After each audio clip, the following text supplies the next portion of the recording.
Hello guys, welcome to my YouTube channel Nishan fun blogs.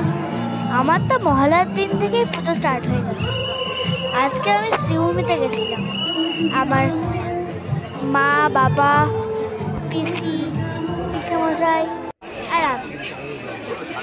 আর এইবার শ্রীভূমিতে তিরুপতি বালাজি ছিল।